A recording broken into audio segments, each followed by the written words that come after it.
Hi ಎಲ್ರಿಗೂ ನಮಸ್ತೆ. ಎಲ್ಲರೂ ಕೇಳ್ತಾ ಇದ್ರಾ ಅಲ್ವಾ, ನಿನ್ನ ತಮ್ಮ ಎಲ್ಲಿಗೆ ಹೋಗ್ತಿದ್ದಾನೆ, ಏನಕ್ಕೆ ಹೋಗ್ತಿದ್ದಾನೆ ಅಂತ ಹೇಳಿ.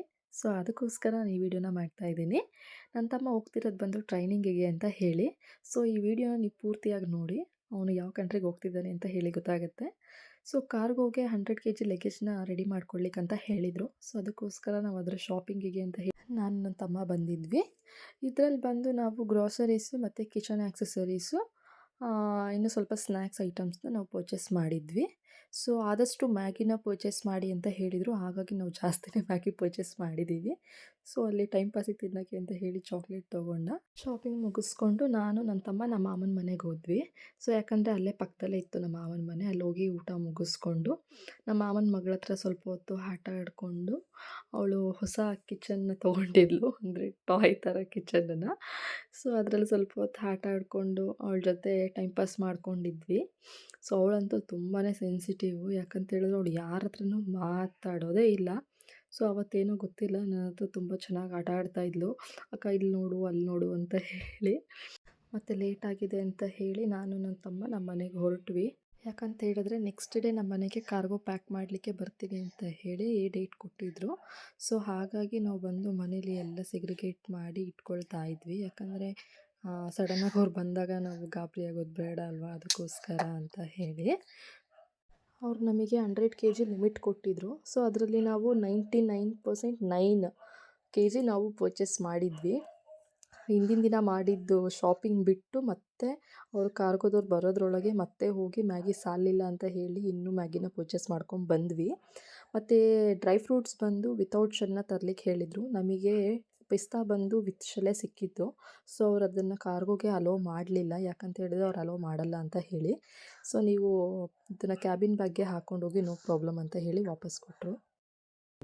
ಆಮೇಲೆ ಸ್ವಲ್ಪ ಟರ್ಮ್ಸ್ ಆ್ಯಂಡ್ ಕಂಡೀಷನ್ಸ್ ಇತ್ತು. ಸೊ ಅದಕ್ಕೆಲ್ಲ ಸಿಗ್ನೇಚರ್ ಮಾಡಿಸ್ಕೊಂಡು ಇನ್ನೊಬ್ಬರು ಲಗೇಜ್ನ ಪ್ಯಾಕ್ ಮಾಡ್ತಾಯಿದ್ರು.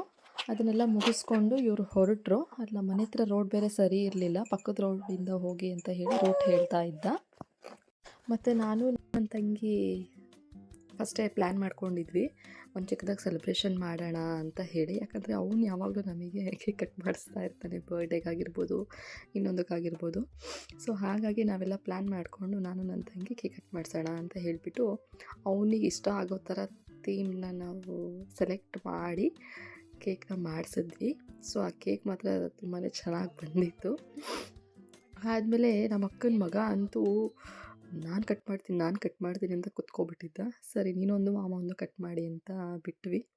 ಸೊ ಹಾಗೆ ಸ್ವಲ್ಪ ಕೇಕ್ ಇಟ್ಕೊಂಡೆಲ್ಲ ಫೋಟೋ ತೆಗೆಸ್ಕೊಂಡ ನನ್ನ ತಮ್ಮ. ಸೊ ಹಾಗೆ ಫೋಟೋ ಎಲ್ಲ ಕ್ಲಿಕ್ ಮಾಡ್ಕೊಂಡ್ವಿ. ನನ್ನ ತಂಗಿ ಅವನಿಗೆ ಸರ್ಪ್ರೈಸಾಗಿ ಫೋಟೋ ಫ್ರೇಮ್ ಮಾಡಿಸ್ಕೊಬಂದಿದ್ಲು. ಸೊ ಅವನಿಗೆ ಅದನ್ನು ನೋಡಿ ತುಂಬಾ ಖುಷಿ ಆಯಿತು. ಯಾಕಂದರೆ ಅವನ ಫೇವ್ರೆಟ್ ಹೇರ್ ಸ್ಟೈಲ್ ಅದು. ಸೊ ನಾವು ಅಮ್ಮಂಗೆ ತೋರಿಸ್ತಾ ಇದ್ದಾನೆ. ಆಮೇಲೆ ನಮ್ಮ ಅಕ್ಕ ನಾವು ಹೊರಡ್ತೀವಿ ನೀವು ಬನ್ನಿ ಅಂತ ಅಂದಳು. ಆಮೇಲೆ ನನ್ನ ಹಸ್ಬೆಂಡ್ ಬಂದು ನೀವು ಪ್ರಜುನ ಕರ್ಕೊಂಡೋಗಿ ನಾವು ನೆಕ್ಸ್ಟ್ ಹಿಂದೆ ಬರ್ತೀವಿ, ಯಾಕಂತ ಹೇಳಿದ್ರೆ ತುಂಬ ಟ್ರಾಫಿಕ್ ಇದ್ದಿದ್ದರಿಂದ ಲೇಟ್ ಆಗಿಬಿಡುತ್ತೆ, ನಾವು ಸ್ವಲ್ಪ ಲೇಟಾಗಿ ಬಂದರೂ ನಡೆಯುತ್ತೆ ಅಂತ ಹೇಳಿ ಕಳಿಸ್ತಾಯಿದ್ರು.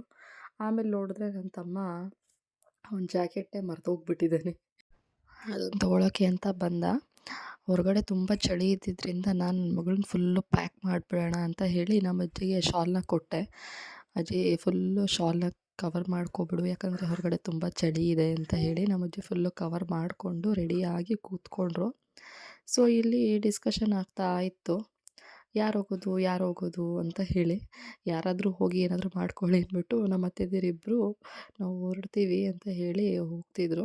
ಇನ್ನು ನಮ್ಮ ಅತ್ತೆ ಎಲ್ಲಿ ಮರ್ತೋಗ್ಬಿಡ್ತಾರೋ ಜಾಕೆಟ್ನ ಅಂತ ಅಂದ್ಬಿಟ್ಟು ಕೈಯಲ್ಲೇ ಇಟ್ಕೋ ಅಂತ ಅಂದ್ಬಿಟ್ಟು ನಾನು ಕವರಿಂದ ತೆಗೆದುಬಿಟ್ಟು ಅವನಿಗೆ ಕೊಟ್ಬಿಟ್ಟು ಕಳಿಸ್ದೆ. ನಮ್ಮ ಅಪ್ಪ ಬಂದು ಟೈಮ್ ಆಯಿತು ಲೇಟ್ ಆಗುತ್ತೆ, ನೀವು ಹೊರಡಿ ಅಂತಿದ್ರು. ನಾನು ಅದಕ್ಕೆ ಬೇಡ, ನಮ್ಮ ಚಿಕ್ಕಮ್ಮನೂ ನಮ್ಮ ದೊಡ್ಡಮ್ಮ ಬರ್ತಾಯಿದ್ರು.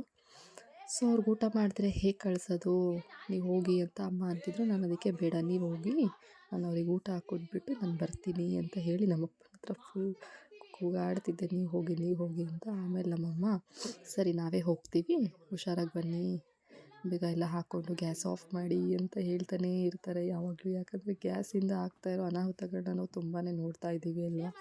ಸೊ ಹಾಗಾಗಿ ಪಾಪ ನನ್ನ ತಂಗಿ ನೀನು ಹೋಗು ನಾನೇ ಇರ್ತೀನಿ ಅಂತ ಹೇಳ್ತಾ ಇದ್ಲು. ನಾನಿಲ್ಲ ಇರೋ ನಾನು ಸರಿ ನನ್ನ ತಮ್ಮನ್ನ ಕಾರವ್ರಿಗೂ ಬಿಟ್ಟು ಬರೋಣ ಅಂತ ಹೇಳಿ ನಾನು ಹೋದೆ. ಕೆಳಗೆ ಹೋಗ್ತಿದ್ದಾಗೆ ನಮ್ಮ ಮಾಮ ಬಂದಿದ್ದರು. ಸೊ ನಮ್ಮ ಕಡೆ ಸಂಪ್ರದಾಯನೇ ಇದೆ ಅಲ್ವಾ, ಎಲ್ಲಾದರೂ ಹೊರಗಡೆ ಹೋಗುವಾಗ ಹಿರಿಯರ ಕಾಲಿಗೆ ನಮಸ್ಕಾರ ಮಾಡಿಕೊಂಡೇ ಹೋಗಬೇಕು ಅಂತ ಹೇಳಿ. ಹಾಗಾಗಿ ನನ್ನ ತಮ್ಮ ನಮ್ಮ ಮಾಮನ ಕಾಲಿಗೆ ನಮಸ್ಕಾರ ಮಾಡ್ಕೊತಿದ್ದಾನೆ. ಸೊ ಅದೇ ಟೈಮಿಗೆ ನಮ್ಮ ಚಿಕ್ಕಮ್ಮ ಮತ್ತು ನಮ್ಮ ದೊಡ್ಡಮ್ಮ ಬಂದರು. ಮತ್ತು ಅವ್ರನ್ನೂ ನಿಲ್ಲಿಸಿ ಕಾಲು ನಮಸ್ಕಾರ ಮಾಡ್ಕೊ ಅಂತ ಹೇಳಿದ್ವಿ. ಸೊ ಅವನಿಗಂತೂ ಅವರಿಬ್ಬರಂದ್ರೆ ತುಂಬಾ ಇಷ್ಟ. ಪಾಪ ಅವರು ಶಿವಮೊಗ್ಗದಿಂದ ಬಂದಿದ್ದಾರೆ, ಅವನ್ನ ಕಳಿಸ್ಕೊಡ್ಲಿಕ್ಕೆ ಬರಲೇಬೇಕು ಅಂತ ಹೇಳಿ. ನಮ್ಮ ಆಂಟಿಗೆ ಎಷ್ಟು ಬೇಡ ಆಂಟಿ ಬರಬೇಡ, ಅಷ್ಟು ದೂರದಿಂದ ಏನಕ್ಕೆ ಬರ್ತೀಯ, ವೀಡಿಯೋ ಕಾಲ್ ಮಾಡ್ತೀವಿ ಅಂದರೂ ಕೇಳ್ದಿರೆ ಇಲ್ಲ ನಾನು ಬರ್ತೀನಿ ಅಂತ ಹೇಳಿ ಮಧ್ಯಾಹ್ನ ಟ್ರೈನಿಗೆ ಬಂದರು. ಅವ್ರು ಬರೋದ್ರೊಳಗಡೆ ಎಷ್ಟು 8:30 ಆಗಿಬಿಟ್ಟಿತ್ತು. ಆಮೇಲೆ ಅವರು ಅಷ್ಟು ದೂರದಿಂದ ಬಂದಿದ್ದಾರೆ ಅಂತ ಹೇಳಿ ಊಟ ಮಾಡೋಕ್ಕೆ ಮೀಲ್ ಕಳಿಸಿ, ಸೊ ಇವನ್ನ ಕಳಿಸ್ಕೊಡೋಣ ಅಂತ ಬಂದ್ವಿ. ವೀಡಿಯೋ ಚೆನ್ನಾಗಿ ಕಾಣಲಿ ಅಂತ ಹೇಳಿ ನಾನು ಈ ವಿಡಿಯೋನ ಫುಲ್ಲು ಸ್ಲೋ ಮೋಷನ್ ಮಾಡಿದ್ದೀನಿ. ಸೊ ಇವನ್ನ ನಮ್ಮ ಭಾವ ಕರ್ಕೊಂಡು ಹೋಗ್ತಾ ಇದ್ದಾರೆ ಏರ್ಪೋರ್ಟಿಗೆ. ಯಾಕಂತ ಹೇಳಿದ್ರೆ ಅವರು ಅಲ್ಲಿ ಇಲ್ಲಿ ನುಗ್ಗಿಸ್ಕೊಂಡು ಹೋಗ್ಬಿಡ್ತಾರೆ ಎಷ್ಟೇ ಟ್ರಾಫಿಕ್ ಇದ್ರೂ. ಸೊ ನೀವು ಮುಂದೆ ಕರ್ಕೊಂಡು ಹೋಗಿರಿ, ನಾವು ಹಿಂದೆ ಕಾರಲ್ಲಿ ಬರ್ತೀವಿ ಅಂತ ಹೇಳಿ ನಮ್ಮ ಅಕ್ಕ, ಭಾವ, ನನ್ನ ತಮ್ಮನ ಕರ್ಕೊಂಡು ಹೋಗ್ತಾ ಇದ್ದಾರೆ. ನನ್ನ ತಮ್ಮ ಬಿಟ್ಟು ಇವನು ಇರೋದೇ ಇಲ್ಲ, ಅಷ್ಟು ತಲಾಟೆ ನನ್ನ ಮಗ ಇವನು. ಒಂದು ಕಾರಲ್ಲಿ ನನ್ನ ತಮ್ಮ, ನಮ್ಮ ಅಕ್ಕ, ನಮ್ಮಮ್ಮ, ನಮ್ಮಪ್ಪ ಹೋದರು. ಸೊ ಇವನು ಬೇಗ ಬನ್ನಿ ಅಂತ ಅಂದ್ಬಿಟ್ಟು ಪಾಪ ನನ್ನ ತಮ್ಮ ಹೇಳ್ತಾನೇ ಇದ್ದ. ಸೊ ನಮ್ಮ ಅತ್ತೆ ಮಗ, ನಮ್ಮ ಮಾಮ ಮತ್ತು ನಮ್ಮ ಚಿಕ್ಕಮ್ಮ, ದೊಡ್ಡಮ್ಮ ಎಲ್ಲ ಬಂದರು. ಇವ್ರನ್ನೆಲ್ಲ ಕರ್ಕೊಂಡು ನಾನು ನಮ್ಮ ಮಾವ ಎಲ್ಲ ಏರ್ಪೋರ್ಟಿಗೆ ಹೊರಟ್ವಿ. ಸೊ ನಾವೆಲ್ಲ ಏರ್ಪೋರ್ಟಿಗೆ ಬಂದ್ವಿ. ನಾವು ಬರೋದು ಲೇಟ್ ಆಗಿಬಿಟ್ಟಿತ್ತು. ಯಾಕಂತ ಹೇಳಿದ್ರೆ ನಮ್ಮ ಮಾಮವ್ರು ಬರ್ತಿದ್ದ ಕಾರ್ ಟೈರು ಹೊಗೆ ಬರೋಕ್ಕೆ ಸ್ಟಾರ್ಟ್ ಆಗೋಯಿತು.